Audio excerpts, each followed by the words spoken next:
Hey everyone, I hope you're all having a good day so far.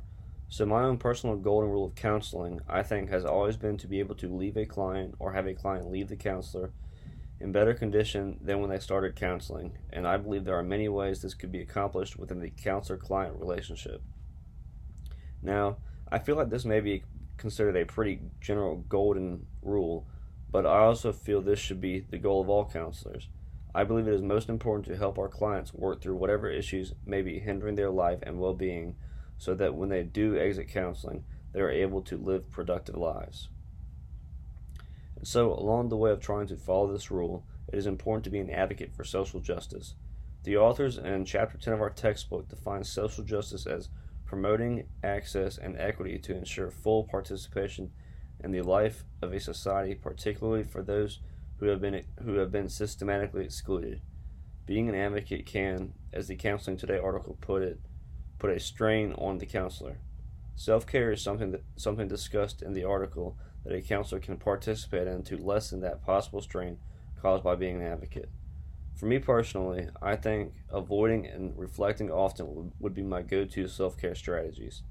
I believe reflecting would allow me to look at the positive things I have accomplished while also looking at things I can improve on. Avoidance, I know, has its disadvantages, but I believe it is important to know when and when not to discuss certain topics that could cause possible arguments and disrupt relationships. I think those are two very useful self-care techniques.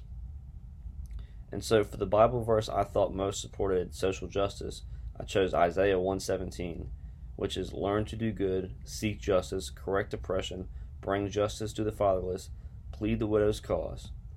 I find this very supporting of social justice because it emphasizes the need to do good as well as helping those who are oppressed, which is something that is discussed in our textbooks. And so, one action I would be willing to take towards social justice would be to try and help kids or students who are in school systems that lack resources, whether that be extracurricular activities or assisting schools or classrooms to be able to allow them to have the same type of education as a school system that is not lacking in resources. This could be something that meets the principles of equity, access, participation, and possibly even harmony, which is discussed in the Values and Social Justice in Counseling article. They explain that these principles are a framework that professional counselors tend to focus on. I know this is something that will be tough to accomplish, but I believe it is important for students to be able to get proper education and to be able to live and lead productive lives. Thank you.